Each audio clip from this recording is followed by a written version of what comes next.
네, 안녕하십니까. 마음치유 스피치의 정동문 변화 코치입니다. 자, 발표 불안 극복 전략 마지막 시간입니다. 이번 시간에는 분리와 연합의 법칙, 그 다음에 나사랑의 법칙, 10번 프로그래밍의 법칙 세 가지를 같이 다루도록 하겠습니다. 자, 분리와 연합이라는 것은 우리 NLP를 공부를 하신 분은 분리가 무엇인가, 연합이 무엇인가를 이해를 할 겁니다. 자, 분리라는 것은 멀어지는 거죠. 마치 강 건너 불 구경하는 것처럼 내 일이 아닌 남의 일처럼 멀찍이 떨어져서 과거의 사건이나 경험을 바라보는 겁니다. 자, 아무리 힘든 일도 강 건너 불 구경하는 것처럼 또는 비행기를 타고 내려다보는 것처럼 저 우주에서 자, 먼지 티끌처럼 작은 그 지구 안에 일어나는 일을 상상하는 것처럼 바라본다면은 느낌이 아마 줄어들 겁니다. 그렇죠? 우리가 이제 발표 불안증이나 긴장 떨림을 갖고 있는 이유는 너무 연합을 하기 때문에 문제가 되는 거야. 너무 가까이에서 자, 긴장 떨림의 경험을 너무 생생하게 상상하고 그 불안감을 생생하게 느끼기 때문에 불안증이 있단 말이죠. 그래서 과거에 뭐 긴장하고 떨었던 경험이 있다면은 그런 장면을 가능하면은 멀찍이 떨어져서 바라보는 훈련을 하는데요. 자, 예를 들어서 이제 우리 NLP 공중분리기법 같은 경우는 천장 높이로 올라가서 내려다보고 10층 아파트 높이로 올라가서 내려다보고 자, 비행기 높이로 올라가서 내려다보고 더 크게는 우주로 가서 내려다보는 겁니다. 그리고 우주에서 아주 좋아하는 꽃을 피우고 좋아하는 노래를 듣고 좋아하는 사람을 만나고 과거에 좋았던 자신감의 경험을 머리에 떠올리고 이게 기분을 아주 최상의 상태로 만들어서 다시 지구로 돌아와서 자, 과거에 그 긴장하고 떨었던 경험을 바라보는 거죠. 그러면 어떤 일이 생기냐? 옛날에는 긴장되고 떨렸던 그 불안한 기억이 참 희한하게 우주 여행을 갔다 오니까 너무 편안한 기억이 되더라는 이야기죠. 재밌지 않아요? 자, 이런 게 이제 NLP의 분리기법의 일종인데, 자세한 건 NLP를 물론 이제 배우시는 게 좋습니다. 어쨌든, 저희는 이제 이렇게 그 분리기법을 사용해서 공포증이나 긴장 떨림이나 두려움의 기억들을 많이 치료를 하게 되는데, 이런 간단한 기술을 통해서 개인 치료를 할 수도 있어요, 개인적으로 자기 스스로 그냥 힘들었던 일을 머리에 떠올리는 겁니다. 자, 한번 저 따라서 한번 해볼까요? 자, 과거에 불안했거나 긴장되었거나 떨렸던 사건 하나를 머리에 한번 떠올려봐봐요. 자, 떠오르면 고개 갔다 갔다 가시고. 네.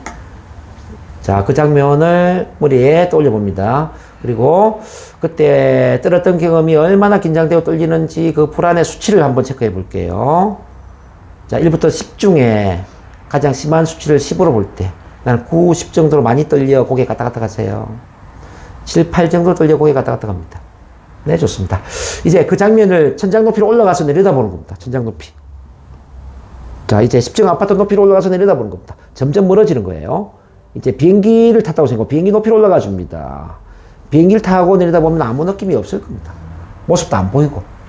이제 비행기의 100배 높이, 200배 높이, 1000배 높이 쭉 빠져나가서 우주로 갔어요. 우주. 지구가 농구공처럼 작아지고 지구가 점처럼 작아진다고 상상하세요.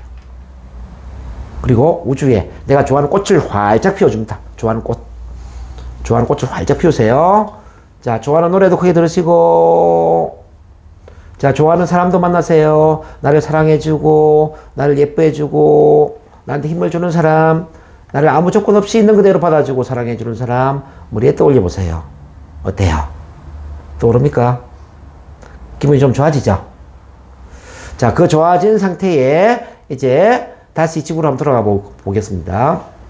다시 비행기 높이로 내려오시고 10층 아파트 높이 쭉 내려와서 처음에 그 부정의 기억을 머리에 떠올려봅니다.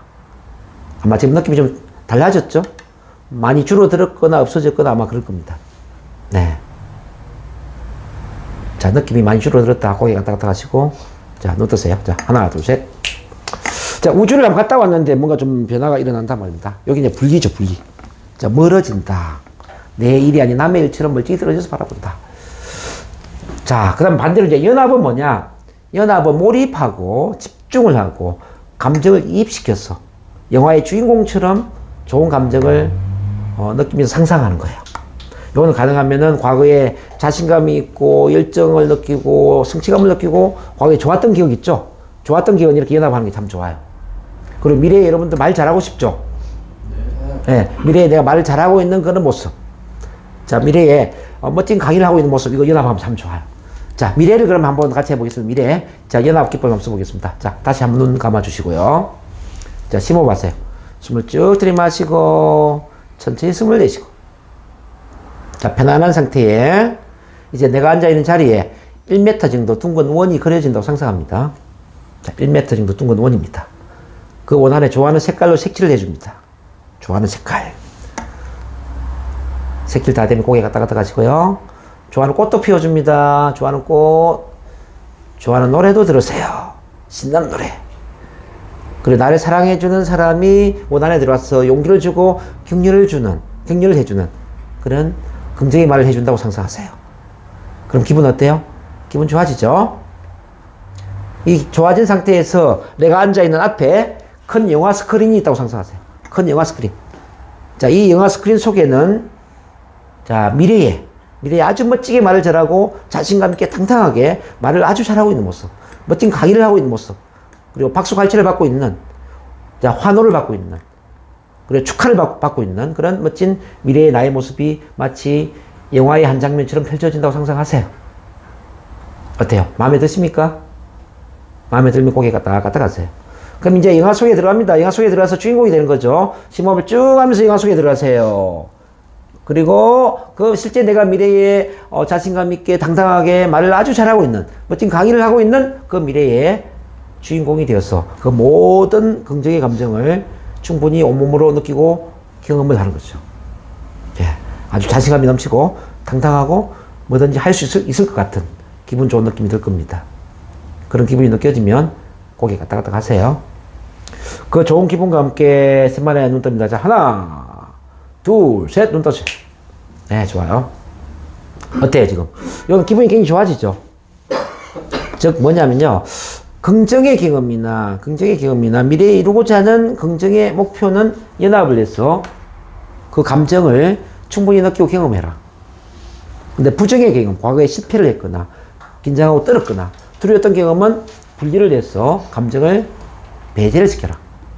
그러면은 부정의 감정은 줄어들고 긍정의 감정은 커지고 그러면 내 마음이 어떻게 될까요? 탁월한 상태가 되겠죠? 이렇게 이제 우리는 마음이라는 왕국에 이 마음이라는 왕국을 다스리는 제왕과 같은 사람입니다. 제왕. 근데 내가 마음의 왕국의 제왕인데 내 마음을 다스리는 법을 모르면은 내가 그 감정의 노예가 되는 거죠. 그래서 오늘 감정 다스리는 방법을 제가 설명을 해드리는 거죠. 또 앞으로 이제 NLP를 배우다 보면 이런 이제 연합 분리 기법은 많이 있기 때문에 세부적으로 하나씩 배워 나가게 될 겁니다.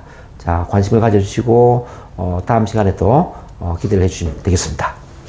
그 다음에 이제 9번입니다. 자, 나 사랑의 법칙. 시작. 나 사랑의 법칙. 이건 어떤 의미냐면요. 내가 나를 사랑할수록 두려움이 줄어든다는 이야기예요. 그러니까 두려움을 없애려고 하기보다는 자기 자신을 사랑하는 마음을 키우는 게 더 중요해요. 왜냐하면 큰 사랑은 두려움을 몰아내거든요. 우리 대체의 법칙에 의해서 큰 사랑은 두려움을 몰아내더라. 큰 감정은 작은 감정을 대체시켜요. 그래서 내 안에 사랑을 넣어서 나를 있는 그대로 사랑하고 나를 존중하고 나를 가치 있는 존재로 바라보고 이렇게 내 안에 사랑이 계속 커지다 보면은 이제 앉아있는 사람을 두려운 대상으로 보는 게 아니라 사랑의 대상으로 보게 됩니다. 되게 두려운 이유는 뭐냐면요. 내가 나를 사랑하지 못하기 때문에 생기는 거거든요. 내가 나를 사랑하지 못하면은 내가 다른 사람들한테 사랑을 받기를 원해요. 즉, 남들이 나를 어떻게 생각할까? 나를 이상하게 생각하면 어떡하지? 내가 실수했을 때 남들이 나를 비난하면 어떡하지? 이렇게 남들이 사랑해주지 않는 것에 대한 지나친 집착을 하게 된다는 것입니다. 근데 내 안에 사랑이 충분히 많이 있다면은 굳이 다른 사람한테 사랑을 받지 않아도 큰 문제가 없지 않습니까? 그렇죠? 마치 이런 거죠. 사랑이 부족하면은 의존형의 미운 오리새끼 같은 마음이 돼요. 미운 오리새끼가 오리들 눈치를 보는 것처럼 의존적인 성격이 되더라는 얘기죠. 근데 사랑이 충만해지면은 백조의 마음이 돼. 백조는 어때요? 백조는 오리들 눈치를 봅니까? 안 봅니까? 안 보죠? 우리 마음도 그렇다는 거죠. 그래서 여러분들이 영향을 받지 않고 영향을 주는 그런 사람이 되기 위해서는 내 안에 사랑을 채워야 된다. 사랑은 마치 감정 계좌와 같아서 은행에 돈이 많으면 돈 걱정 안 하잖아요. 돈을 5만 원 빌려줄 수 있고 빌릴 수도 있잖아요. 별 부담 없죠? 근데 은행에 돈이 다 빠져나가서 돈이 없는 거죠. 빈털털이에요. 돈이 없는 상태에 5만 원 빌려주고 빌린다. 마음의 부담이 크죠? 내 감정 계좌에도 사랑이 충분히 예비되어 있는 거죠. 충분히. 충분한 사랑을 갖고 있는데 남들이 좀 비난을 하고 부정적인 이야기를 해. 별로 신경을 안 쓰는 겁니다. 근데 내 감정 계좌에 사랑이 다 빠져나가 버리는 거. 사랑이 없어요. 사랑이 밑바닥이에요. 근데 누가 비난하고 부정적인 이야기를 한다면 우리는 마음에 큰 상처를 받게 되는 겁니다. 그래서 내 마음 안에 어떻게 사랑을 키울까. 그래서 이 스피치 훈련의 아주 많은 부분은 자기 안에 사랑을 키우는 것과 관련이 있다 이렇게 보시면 됩니다. 그런 점에서 나를 사랑해주는 자기 암시문을 매일 낭독해야 되고, 긍정 암시문을 낭독하는 것, 그 다음에 자기 긍정 대화를 하는 것, 그 다음에 감사 일기를 쓰는 것, 목표 관리를 하는 것, 체면 NLP 시각화를 하는 것, 이런 것들이 이제 굉장히 중요하다는 거죠. 그 다음 마지막, 자, 프로그래밍의 법칙. 시작. 프로그래밍의 법칙. 모든 기술의 어머니는 반복이라는 기술입니다. 모든 기술의 어머니는 반복이라는 기술입니다. 이제 사람들이 어떤 기술을 습득하지 못하는 이유는 뭐냐면요. 한두 번 해보다가 그만두기 때문에 그래요. 이제 프로그래밍이라는 건 뭐냐면은 하나의 패턴, 또 다른 말 습관, 이른바 몸이 기억을 하는 단계. 자, 따라하세요. 몸이 기억하는 단계. 몸이 기억하는 단계. 여기 이제 프로그래밍인데 우리가 굳이 의식적으로 노력을 안 해도 애를 쓰지 않아도 내 몸이 기억을 하고 있기 때문에 그냥 자연스럽게 잘하고 있는 단계요. 여기 이제 프로그래밍입니다. 이런 단계가 되면은 컴퓨터에 프로그램이 깔린 것처럼 우리 몸 안에 프로그램이 설정된 거예요. 여러분들은 지금 이제 긴장 떨림의 프로그램을 갖고 있는 거잖아요. 그렇죠? 그럼 긴장 떨림 반대로 자신감의 프로그램을 설정하고 편안함의 프로그램을 설정하고 또 그게는 강의를 아주 멋지게 잘하는 명강사의 프로그래밍을 설정한다면 어떨까요? 자, 그 자신감 명강사의 프로그램이 의식적으로 노력을 하지 않아도 나도 모르게 자신감이 생기고 나도 모르게 편안하고 나도 모르게 멋진 강의를 할 수 있는 패턴이 될 수 있다면 참 좋겠다라는 거죠. 그렇지 않습니까? 그럼 어떻게 하면 몸이 기억할 때까지 반복을 할 수 있죠? 예. 일단은 기본적으로 신경회로가 만들어지려면은 21번이라는 횟수가 중요해요. 21번. 아무리 불편하고 어색하고 두려운 행동이라 할지라도 21번을 반복하니까 이 21번을 반복하니까 불편함이 편안함으로 바뀌게 되고 어색함이 익숙함으로 바뀌고 두려움도 자신감으로 바뀌더라는 겁니다. 자, 이 21번은 습관 중력이 작동하는 그런 횟수다. 마치 이제 지구 대기권에 로켓트가 빠져나가려면은 90% 에너지를 지구 대기권 안에 소모를 시키고 일단 대기권 밖에 나가면은 나머지 10% 에너지를 가지고 비행을 할 수 있지 않습니까? 그런 것처럼 우리도 이제 21번을 놓을 때까지는 왠지 모르게 좀 불편하고 어색하고 두려움이 있지만 21번 이상을 와버리면은 편안하고 익숙해지고 뭔가 좀 자신감도 생기는 것 같고 잘 되는 것 같아요. 그렇다고 해서 이제 이 21번이 끝은 아닙니다. 21번이라는 것은 하나의 패턴을 만들었다 이거지. 실오라기 같은 어떤 신경체계의 패턴을 만들었다는 겁니다. 요걸 이제 몸이 기억하는 단계로 가려면 또 50번, 100번 이상 또 반복을 해야 돼요.